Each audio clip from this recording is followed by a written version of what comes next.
An undersized, wizened old man alighted from the carretela bus with the rest of the passengers. He was the most uninteresting man you might see, with his ragged felt hat slouching over his long trimmed locks, his gawky hempen camisa chino sloping from his narrow shoulders and hanging down outside of his patched white trousers. Like a harassed shadow, he flitted before your eyes, and after the briefest moment you would have no recollection of him whatsoever. Thus, he disengaged himself from his fellow passengers, who were chattering spasmodically, and worming his way among the masses of moving humanity, he stepped now in a puddle, now upon the feet of people, as non-observant of his presence as if he were not there at all. Parked cars and other vehicles lined the streets, and many more were arriving, their horns tooting above the general hubbub of the excited crowd.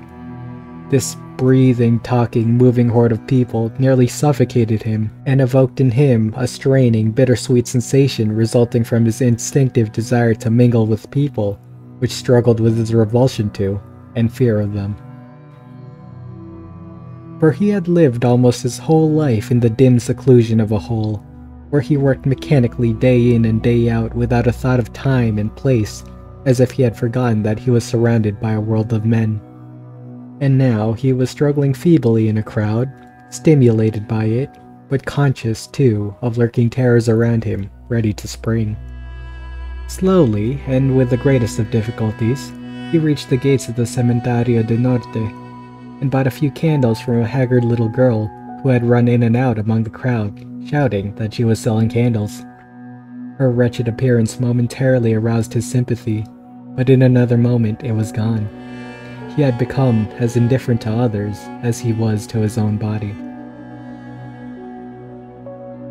Lights now began to glare in the darkness that had suddenly draped the earth, and elongated shadows wavered around patches of lights and disappeared in the blackness. The old man looked around him, unimpressed by what he saw. He knew that he was passing among the tombs of the wealthy and honored dead, and those who were moving there were rich and could afford similar monuments when it was their turn to die. Strings of vari-colored electric lights decorated the monuments, tablets, and memorials of every kind. Granite obelisks majestically rose as if to pierce the darkness of oblivion. Engraved stones exalted all the virtues of the dead. Relatives and friends, as they looked with tearful earnestness at the memorials and at occasional framed photographs, seemed to believe they had lost the worthiest people. The old man sometimes looked at them with interest and respect, as he was so simple as not to have the vaguest doubt that other thoughts might be crossing their minds. Probably some of them were thinking of what improvements to make in their memorials as to outshine those of other families. Others were perhaps thinking of unsuspected sins and crimes of those now lying beneath laudatory tablets. In the presence of leveling death, some mourners looked with the vaguest suspicion of disdain at the passing figure of the awkward old man. He did not return their stares, but he noticed how finely dressed and well brought up they were. Magnificent memorials were now becoming scarcer, and he had already come to groups of poorly dressed people, mourning beside mounds topped by unpretentious slabs and wooden crosses. These graves were mostly lighted by candles that flickered wanly in the increasing gust of wind. Beyond these few scattered lights, he saw nothing but the blackness of the night, seeming ready to eat up whatever pretenses people might still be concocting. He looked around him, for his wife's grave must be somewhere near, he thought. Before his unseeing eyes, people huddled in scattered groups, whispering, chattering like chilled monkeys, sobbing and mourning in their prayers. The unknown old man wended his way carefully between the graves and the people, but he could not locate the exact spot he was looking for. He thought it might be a little to his right, but when he approached a patch of darkness wedged in between two lighted graves, he was not sure, so he wandered off again. Thus, he walked aimlessly about, disturbing groups of people, once coming upon a devoutly praying solitary woman. But he could not make up his mind where to put his candles and light them. Could it be that he had entirely forgotten what time, forever busy, though he had not heeded it in his dirty hole, might have done to efface forevermore every trace of her who had once lived in this world? Perhaps he had. He had spent 10 years in that hole, oblivious of time and space. He was a cobbler, and every day he could be seen behind the decaying wooden bars of his window, pounding the soles of shoes, brought to him for repair or stitching with the awl entwined in his gnarled, shaking hands, his eyes peering unblinkingly at his work.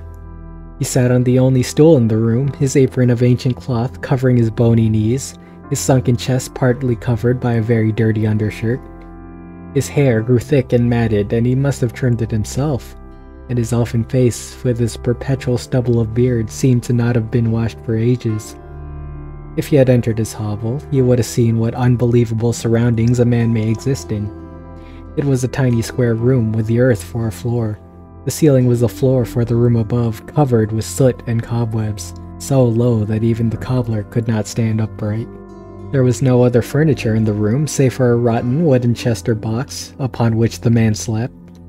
This abode was always pervaded by an indescribable pungent smell, and there the man lived his days, working by the window, where he could see only the feet of people passing by on the pavement. About 3 years before, the boy who used to live with him disappeared one night. The boy had bought coffee and bread from the Chinese store nearby, and cooked the scant meals. He played with the most ragged urchins of the neighborhood, and the old man was always scolding him, and sometimes thrashed him. After a week, the old man seemed to have forgotten the boy, and every morning after that, he could be seen before any other person was on the street, trudging to the store and drinking his sugarless coffee. Except for that, he never left his den. Nobody seemed to know who he was or where he came from. People avoided him, and if someone talked to him, he would only mumble some unintelligible reply and gaze away. Even his landlady did not know who he was. And as long as he paid his rent regularly, she did not bother him, although she was rather a gossipy soul. She was, in fact, afraid of him, for she thought he was a little off his mind, and as did almost all of those who knew him. Thus, she let him alone in his wretched seclusion, working mechanically at the dirty, disintegrating shoes, thinking his own thoughts as if he ever exercised his brain. He was caught in fitful waves of bewilderment. His fancies and memories played him tricks, and in the instant he would be seized in a despairing spasm of helplessness. Did it happen just yesterday that he buried his wife? For in a flash he would behold the vision of that memory so clearly as if it had but just happened. Wandering aimlessly like an unnoticed, unwanted ghost, his imagination sometimes caught in flashes a stray thought of her like a tangled spider's web catches a golden shaft of light. Where was she now? The wooden cross that used to mark her grave had rotted long ago, the raised mound of earth that had perhaps been trampled to the level of the paths. The weeds had hidden now whatever remained of her grave. It was so long ago that even a memory of her was not in anyone's head except perhaps in his. But even this last thread that remained of her existence was growing feebler and feebler, and after it had altogether vanished, who could say that she had existed and once experienced the joy or the agony of living? He thought thus in flashes, and it made him miserable, unconscious of his surroundings, and vaguely longing to capture the elusive images of her that had crossed his thoughts spasmodically. Then he abruptly set his candles upon a patch of ground clear of graves and lighted them. He was vexed and asked himself why he had come. This was the first time he had been here since his wife's burial 10 years ago. An untraceable whim goaded him that morning, so he had taken the trouble to don his single pair of trousers and his camisa chino, that had long remained untouched in his wooden chest. The candle sputtered and threw a pale light near him, as he awkwardly sat on his haunches on the moist ground. He thought inconsequentially, since her grave could not be distinguished anymore, he was planting the candles in the earth of which he had become a part. He stared at the candles, and at the flying insects around the flame, now vanishing into the darkness, and again hovering near the flame, in which some of them were consumed.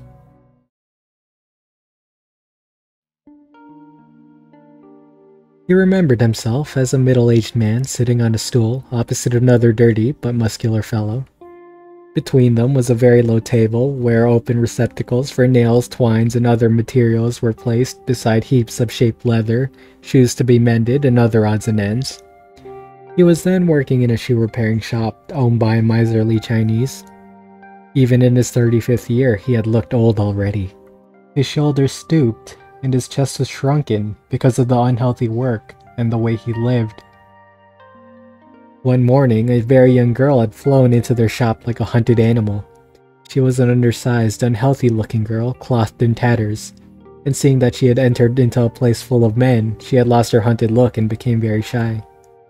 She wriggled nervously and tried to hide the contours of her body that showed prominently through her flimsy rags. Then, someone asked her what she had done. For a time, she could not make an intelligible sound because she was still so scared, and at times she trembled from head to foot as if seized by a fever. She was one of those simple-hearted souls who deem themselves below the pity of others, and think their presence invokes nothing but prejudices. They either completely efface themselves or flutter noisily around some sympathetic being, or take the extreme of assuming a hollow brazenness that makes them appear like vulgar, petulant children, easily aroused to defend their peculiar kind of pride. She sold potatoes, tomatoes, onions, and cheap, sometimes decaying, fruit that she carried about, heaped in a winnowing basket. There were other women, older and younger than her, and small, skinny boys on the premises of the market and skulking near the doors of stores in the nearby alleys. She ran towards people to sell her produce, but most of them repulsed her, and she would slink back, dragging her backyat into more hidden corners because she was afraid of policemen. That morning, a squad of police swooped down upon these peddlers, and in her hurry she had lost her merchandise and her wooden shoes, and she had entered the shop to escape. She looked warily at the street from where she had come, and at the imprints of her muddy feet across the concrete floor of the shop.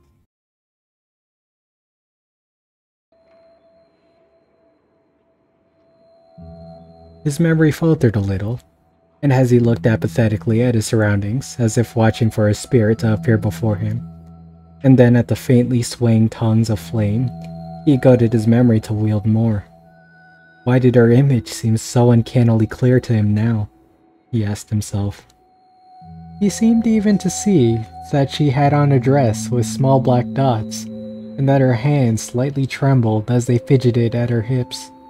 Probably the image of her left in him had only been slightly dusted by the years, and now it had come forth in his strength. He did not realize that he could keep a memory as long as that, and he had sometimes passionately felt a desire to forget her. She had looked down at him with the utmost timidity. He saw how wretched she was and felt how exhilarating it was to be moved to pity. That was the beginning of their friendship. He was unaccountably shy before other people, but he found in her an understanding soul despite her years. Her aunt, in whose cramped entresuelo she lived, was a very stern woman. She maltreated the girl and burdened her with the care of her 5 naughty brats whenever she was not on the streets. The woman was extremely loath to part with her niece and despised the cobbler. In a month she ran away and they began to live together in a rented room. The old man shuddered as he thought how slight a thing used to make him happy in those days. She was such a gentle, considerate soul, and though she was extremely sparing in her outburst of emotion, he judged that she was quite happy in her own calm way. 5 months after they had come together, she died in childbirth. She had raised her timid, imploring eyes to his face, but his eyes saw nothing. And even after he had followed her coffin to its grave, he could only feel as if he were walking in a dream. The shock was too great for his simple, reasoning mind, and he had spent 10 years in that puzzle, seeing the child grow up before his eyes. He could think of no one to leave the boy with, and he always saw those dumb, trusting eyes before his vision, and something would flicker in his heart. Thus, they lived without respite in that wretched hole for 10 monotonous years. 3 years ago, the child left him. Now, his image did not rise up to the surface of the welter of the unformed, blurred thoughts of the old man. The candles died convulsively, one after the other, and the darkness swallowed him up once more. It was beginning to rain. People opened their umbrellas and wrapped their bodies more closely. Others were already hurrying towards the gate. The old man remained motionless for a moment. Then he began to move away from the darkness towards the brilliantly lighted tombs of the rich. He walked slowly and did not seem to feel the rain. He stumbled into the slippery streets where the crowd was swaying to and fro and vehicles were beginning to move. A step brought him at the rear of a moving, shrilly braying car, then another hasty front jump and he was sliding in a puddle. A very heavy weight seemed to press his breast, and in a moment he had lost consciousness.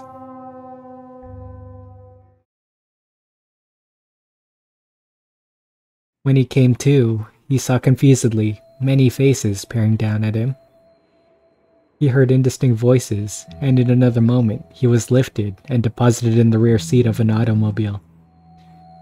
A middle-aged woman dressed in black was attending to him, and he heard her tell her chauffeur to drive quickly to the hospital.